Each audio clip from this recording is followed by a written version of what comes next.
Pada hari yang istimewa ini, pada pembukaan conference, saya bersama seluruh tim apostolik dan keluarga saya juga ingin mengucapkan our deepest condolences untuk semua pastors, leaders, jemaat yang mungkin kehilangan anggota keluarga selama pandemi COVID-19 ini.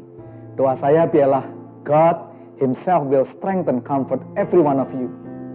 Pandemik virus COVID-19 telah memutarbalikkan tatanan kehidupan manusia, kehidupan bisnis, kehidupan pendidikan, keluarga, bahkan tatanan negara, dan juga tidak dihindari lagi gereja. Yes, gereja sedang mengalami perubahan, dan saya percaya Tuhan tidak tinggal diam karena Dia adalah pemiliknya. Jadi apa sih yang Roh Kudus sedang katakan pada gerejanya? AFGF secara khusus pada Anda dan saya. Guys, saya deklarasikan, nyatakan bahwa gereja nggak pernah ditutup karena pandemi COVID-19. Melainkan dibuka di mana-mana akibat COVID-19 ini. Sudah pasti saya nggak mengatakan tentang batu bata, hal-hal fisik, gedung. Melainkan saya melihat guys, gara-gara COVID ini gereja sesungguhnya bertumbuh dengan luar biasa. Kreativitas daripada surga turun atas anak-anak Tuhan. Era yang baru ini membuat kita mengerti bahwa gereja adalah lebih dari sekedar gedung. Gereja adalah people. Gereja tanpa people tidak lebih daripada suatu bangunan.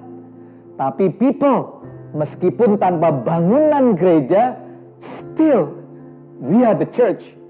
Kita gerejanya. So IFGF, hears me.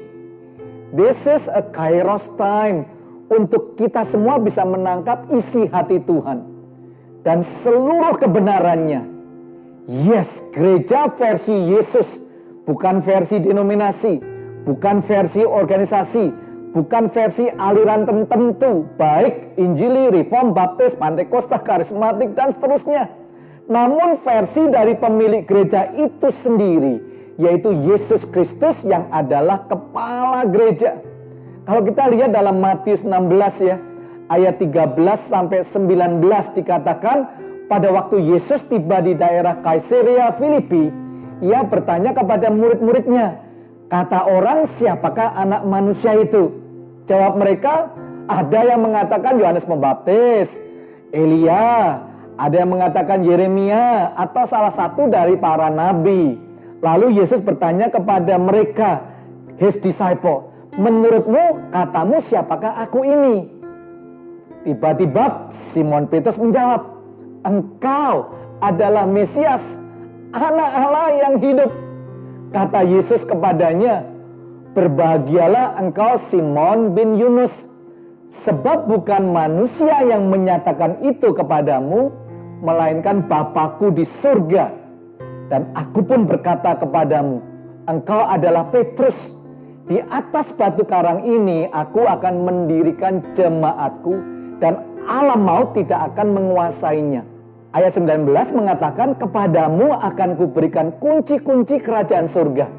Apa yang kau ikat di dunia akan terikat di surga, dan apa yang kau lepaskan di dunia ini akan terlepas di surga.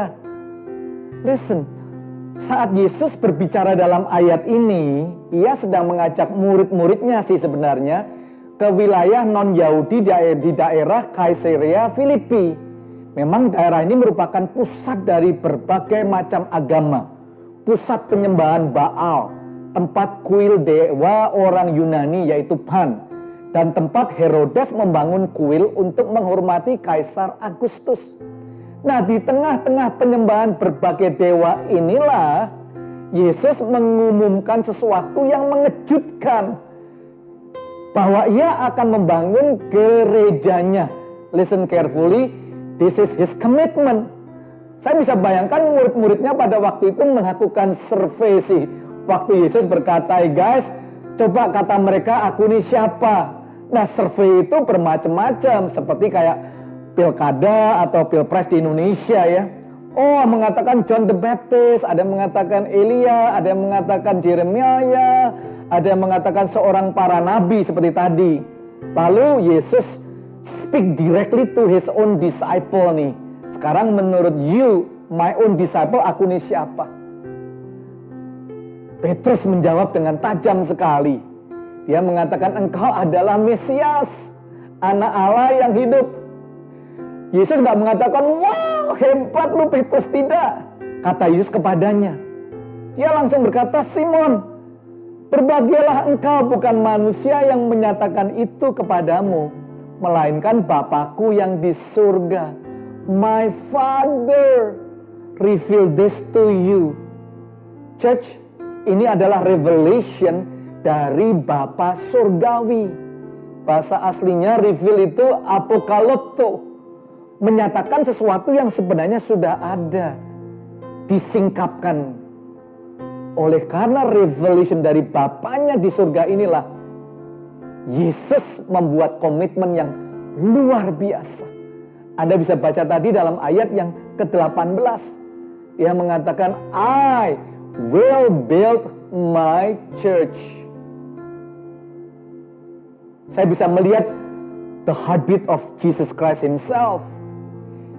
Bagi dia, bagi Yesus, ia mempresentasikan gerejanya, atau dalam bahasa aslinya ecclesia, a kingdom community, an unstoppable spiritual force on earth, eschatological agents of transformation.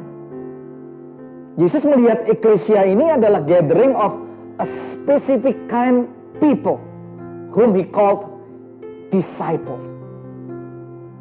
Saya percaya God is calling for the ecclesia to arise, to take their places in this society. So revelation, lalu confession atau commitment, disitulah kata gereja dinyatakan oleh Yesus Kristus sendiri. So what is God's revelation bagi hidup Anda sih? Apa yang Tuhan katakan bagi hidup Anda, bagi keluarga Anda now? Pewahyuan yang Tuhan berikan bagi kami dalam masa pandemi ini adalah yang pertama Sabat. 1 hari dalam 1 minggu yang saya dan keluarga saya pisahkan untuk mengingat dan membawa Tuhan dalam segala apa yang kami lakukan di hari itu. Saya tidak pernah mengerti tentang konsep dari Sabat ini sebelumnya. Saya pikir, buat apa sih saya rest di dunia ini dan hanya buang-buang waktu saja. Ada banyak sekali pelayanan, pekerjaan yang bisa kita lakukan di dunia ini. Saya pikir saya lebih baik kerja sampai saya capek, barulah saya pulang ke surga. Ya itulah yang saya sebut rest.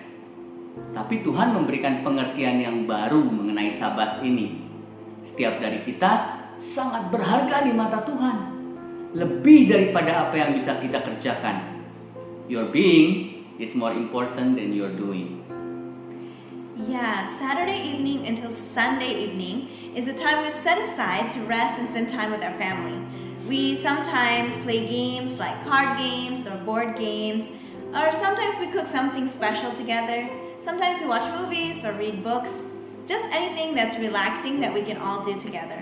I'm so thankful for this time that we can spend as a family, because I think it builds our relationship, and when our family is growing together, that really glorifies the Lord. Our dining room and our living room are alive. Pandemi telah membawa banyak pengertian yang baru bagi keluarga kami dalam beribadah.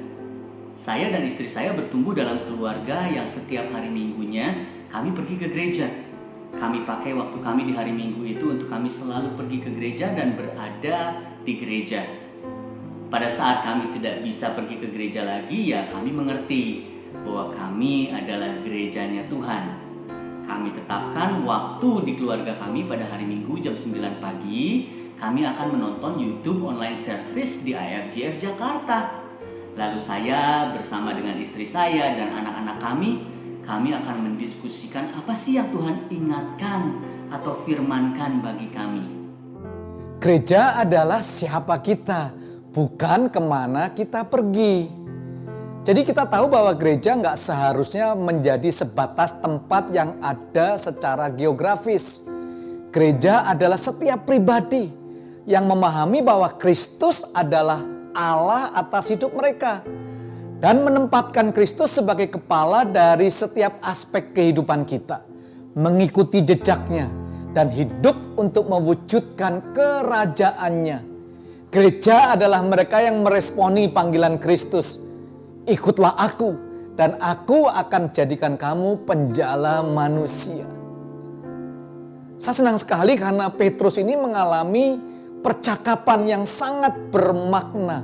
Masih ingat pada waktu Yesus telah bangkit dari kematiannya, 40 hari dia mengajarkan tentang kerajaan Allah. Salah satunya dia menjumpai Petrus dan murid-muridnya. Pada waktu tengah malam dia tidak mendapatkan ikan. Yesus memberikan miracle yang luar biasa. Mereka mendapatkan ikan beyond their own imaginations. Di saat itulah Yesus mendekat kepada Petrus. Lalu diajak berbincang-bincang secara intim. Dan Yesus mengatakan dalam Yohanes 21. Anda bisa baca ayat 15 sampai ayat 17. Petrus, do you love me? Petrus, apakah engkau mengasihi aku? Petrus menjawab, ya Tuhan, aku mengasihimu. Lalu Yesus menjawab, gembalakanlah kawanan domba-dombaku. 3 kali guys. Di saat itulah Petrus mulai bangkit. Karena dia mendapatkan revelation. Relationship yang luar biasa dengan Yesus.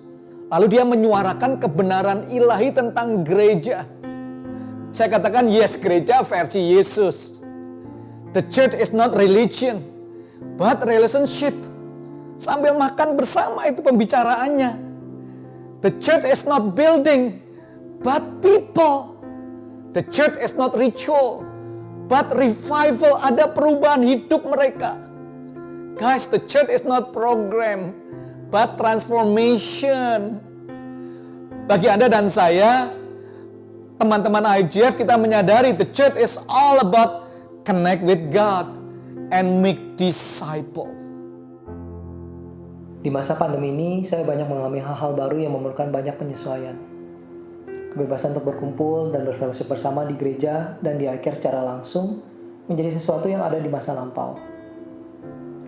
Walaupun ada keterbatasan untuk berkumpul, satu hal yang membuat saya kuat dan semangat, bahkan sedikit menikmati masa pandemi ini adalah kepedulian teman-teman dalam komunitas gereja dan iCare yang saling mendukung dalam doa dan dalam tindakan di setiap tantangan yang kami hadapi.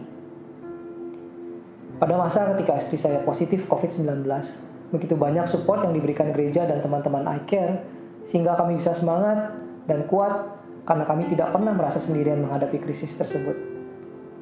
Saya yakin bahwa hal ini berpengaruh besar atas kesembuhan istri saya dalam tempo yang relatif singkat.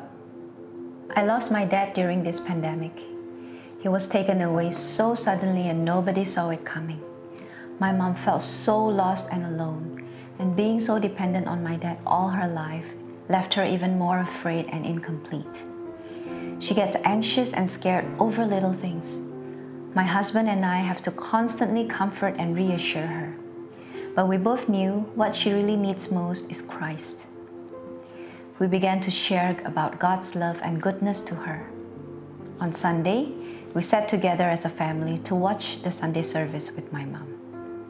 She felt encouraged and strengthened when listening to the Word of God. We felt that her heart is tender and ready to receive Christ, but we weren't sure if we are fit to actually lead her to do the salvation prayer. At one point, we wanted to ask a pastor to come over and help us do it.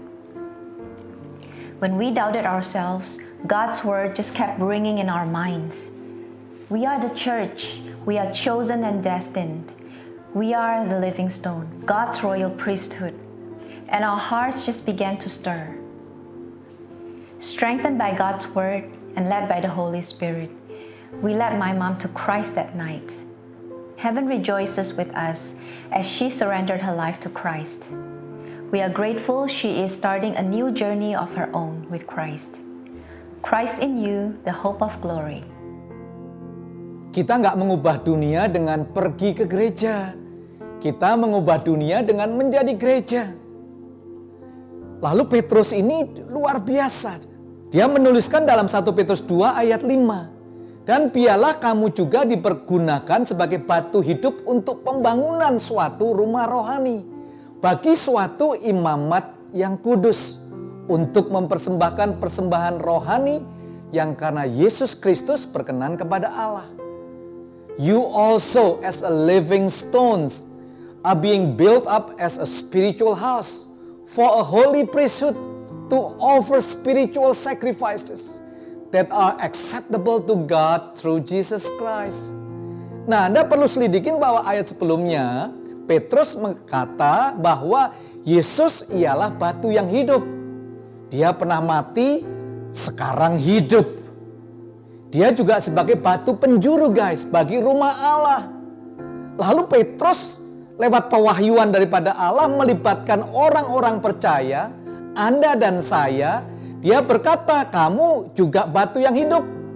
Dulu Anda dan saya mati rohaninya, sekarang hidup lewat kasih karunia Allah. Dan ketaatan kita mengikuti Yesus. You also as a living stones dibangun sebagai sebuah rumah rohani sekaligus sebagai imam kudus untuk membawa korban rohani kepada Bapa Surgawi. This is transformation. Jadi kita lihat bahwa Petrus menuliskan God's people in Christ are the temple.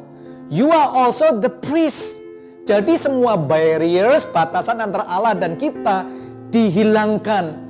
Karena kita mempunyai full akses untuk berjumpa kepada Allah Bapa lewat putranya Yesus Kristus. Lalu dia mengatakan dalam ayat yang ke-9 guys. 1 Petrus 2 ayat yang ke-9. Kamulah bangsa yang terpilih, imamat yang rajani, bangsa yang kudus, umat kepunyaan Allah sendiri. Supaya kamu memberitakan perbuatan-perbuatan yang besar dari Dia. Yang telah memanggil kamu keluar dari kegelapan kepada terangnya yang ajaib. Saya yakin lewat virus COVID ini Allah sedang memanggil dan melatih Anda semuanya untuk menjadi imam-imam dan raja-raja. Royal priesthood bagi keluarga Anda, bagi perusahaan Anda, bagi lingkungan Anda. Peran kita bisa berbeda. Namun panggilan kita sama, yaitu menjadi imam-imam dan raja-raja di muka bumi ini. This is revelation untuk Anda dan saya. Lalu Petrus menuliskan bagaimana gereja. Yes, gereja di rumah Anda. Start from here. Bisa bersinar. Shine. 1 Petrus 4 ayat 7 dikatakan kesudahan segala sesuatu sudah dekat. Kuasai dirimu, jadilah tenang supaya kamu dapat berdoa. Tetapi yang terutama kasihilah sungguh-sungguh seorang akan yang lain. Sebab kasih menutupi banyak segala dosa. Berilah tumpangan seorang akan yang lain dengan tidak bersungut-sungut. Layani seorang akan yang lain sesuai dengan karunia yang telah diperoleh tiap-tiap orang sebagai pengurus yang baik dari kasih karunia Allah. Jika ada orang yang berbicara, baiklah ia berbicara sebagai orang yang menyampaikan firman Allah. Jika ada orang yang melayani, baiklah ia melakukannya dengan kekuatan yang dianugerahkan Allah. Supaya Allah dimuliakan dalam segala sesuatu karena Yesus Kristus. Dialah yang empunya kemuliaan, kuasa sampai selama-lamanya. This is the most critical verse yang Tuhan berbicara kepada saya. Kesudahan segala sesuatu sudah dekat. The end of all things is at hand. Lalu dia mengatakan ini loh 3 hal yang terpenting.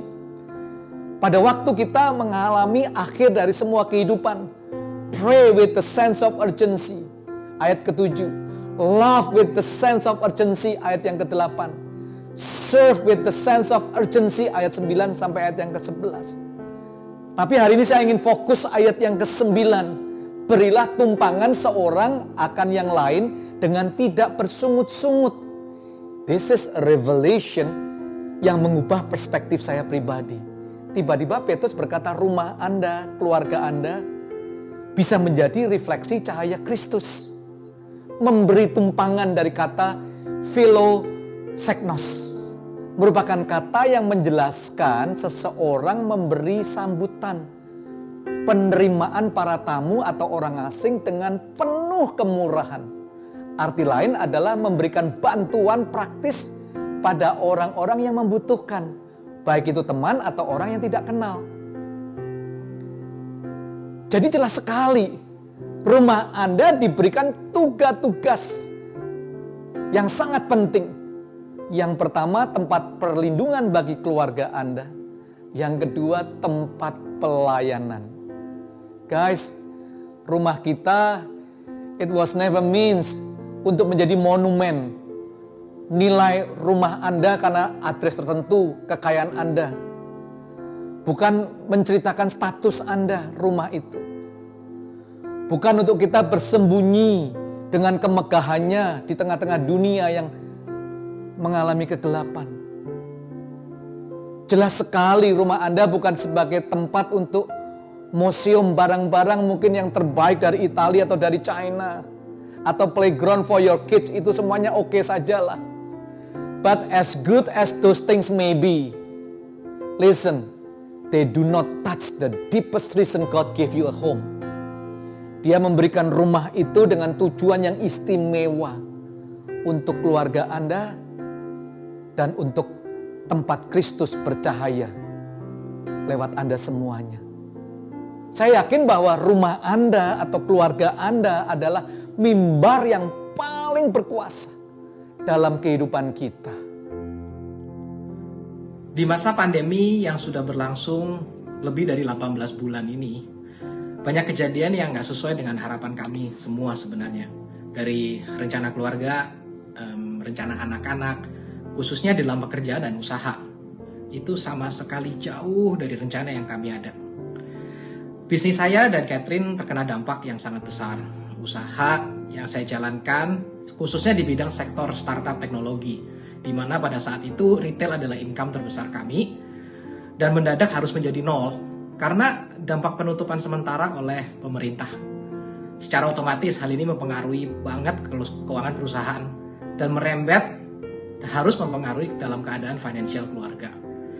Pada akhirnya, saya harus memilih untuk mengurangi income keluarga demi kelangsungan hidup beberapa dari staf-staf kami, di mana hal tersebut adalah keputusan yang nggak mudah sebenarnya diterima oleh Catherine. Pertama kali, Adrian memutuskan bahwa penghasilannya terpotong begitu banyak agar tidak ada pengurangan jumlah karyawan. Saya kurang setuju, karena saya juga baru berhenti bekerja. Jadi, saya realize that penghasilan kami hanya tergantung pada Adrian. Dan di waktu-waktu itu kami harus memikirkan kebutuhan anak-anak, kebutuhan rumah tangga, dan kebutuhan lainnya. It was hard. Tapi at the end saya decide untuk taat kepada keputusan suami saya, percaya kepada dia, dan juga berserah kepada Tuhan. Terus saya berpegang pada janji Tuhan, seperti di Ibrani 13 ayat 5 yang berkata janji Tuhan, where He say He will never leave us or forsake us. Over time, bisnis Adrian kembali berkembang. Dia dapat mengembalikan situasi di mana semua orang yang bekerja di perusahaannya dapat mendapatkan gaji secara full. Sekalipun sampai sekarang, income dia belum kembali. Tapi di balik semua ini, saya percaya ke rencana Tuhan. Karena selama pandemi ini, selain usaha, Tuhan memberikan restorasi juga di keluarga kami. Kami bisa lebih spend time dengan anak-anak kami dan kami bisa melihat mereka bertumbuh. Kami bisa lebih hands-on kepada anak-anak kami, mengajarkan value-value yang sebelumnya mungkin agak terbengkalai karena kami berdua full-time bekerja. Saya juga melihat perkembangan Adrian sebagai imam di keluarga kami, di mana dia mulai mengajak anak-anak kami semua saat teduh bersama, berdoa bersama. Kami mengalami sendiri bahwa harapan di dalam Bapa kami Tuhan Yesus akan selalu ada. Dan dia gak akan pernah gagal untuk menyediakan jalan bagi kami di saat yang tepat. Segala sesuatu yang bisa kita pikirkan boleh saja berantakan. Tetapi saya sadar bahwa sumber kekuatan terbesar adalah sumber kekuatan yang datang dari Tuhan melalui keluarga saya. Kami percaya bahwa Tuhan tidak akan pernah gagal untuk keluarga kami pada saat itu dan tidak akan pernah gagal di masa yang akan depan. Saya meminjam kata-kata daripada Mas Yudi Latif. Dia mengatakan bahwa rumah adalah tempat di mana kita bisa mengetahui dan diketahui, mencintai dan dicintai. Rumah adalah kemampuan, penguasaan, kehangatan percakapan, kerapatan pergaulan, kedamaian pesanggerahan, ruang berkembang, berlindung, dan berpengharapan. Bagi saya ini adalah ekspresi daripada gereja Tuhan. Rumah yang dibangun dengan kebijaksanaan, ditegakkan dengan pengertian, yang setiap kamarnya diisi pengetahuan dengan segala kekayaan, keriangan, dan kemuliaan. Rumah kebajikan Samaritan yang pintunya senantiasa terbuka, penuh cinta untuk yang lain. Memberi tumpangan. Philosignos. Dari satu rumah bersinar, menjadi 2 rumah bersinar, menjadi 4 rumah bersinar, menjadi 1 RT, 1 RW, 1 kelurahan, 1 komunitas bersinar. Sehingga kita bisa mengatakan, this is my city, ini adalah kotaku, ini adalah gerejaku. Tidak dibatasi tembok, berada di luar tembok, tidak dibatasi waktu, everlasting, anytime. Hadirat Allah bersama dengan Anda. Listen, now is the time. Gerejamu, rumahmu. Yuk kita hentikan perkataan-perkataan, wah saya bosan, kesel. Karena kalian tidak bisa meninggalkan rumah kalian. Ingat sementara orang-orang di rumah sakit ingin pulang ke rumah mereka. So be thankful. Berterima kasih kepada Kristus kalau Anda harus tinggal di rumah. Karena setelah yang terjadi dengan atau tanpa pekerjaan, dengan atau tanpa uang, Anda berada di tempat terbaik di mana Anda bisa berada di rumah, dikelilingi oleh orang-orang yang mencintaimu. Church, teman-teman IFGF, pastor leaders, now is the time. Mengubah rumahmu menjadi tempat yang indah untuk ditinggali bagi Tuhan. Hadiratnya sebuah tempat kediaman dan kehangatan. Yuk jadikanlah rumahmu sebuah tempat ibadah. Berdoa, merenung, bertanya, berterima kasih, memuji, dan mengaku. Sehingga kita bisa berkata, as for me and my house, we will serve the Lord.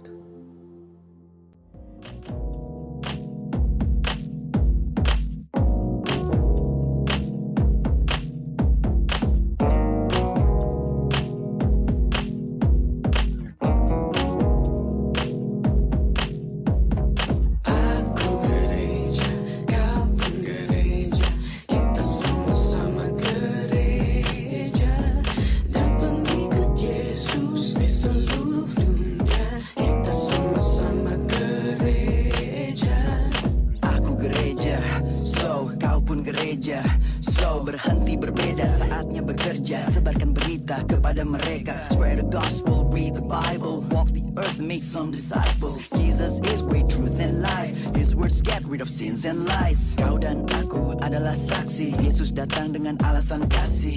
Kini saatnya kita beraksi. Hanya dalam Dia keselamatanku pasti. I am the church, you are the church. Whatever comes between us, Jesus comes first. Aku gereja, kau pun gereja. Kita sama-sama gereja. Dan pengikut Yesus di seluruh dunia. Kita sama-sama gereja. Eklesia dipanggil keluar, berdiri bagaikan mercusuar, menolong mereka yang mencari, temani mereka yang berlari. Rumah bagi kami para pendosa, seperti pada hari Pentakosta. Roh Kudus turun, kita pun merdeka. Kini kau dan aku, kitalah gereja. I am the church, you are the church. Whatever comes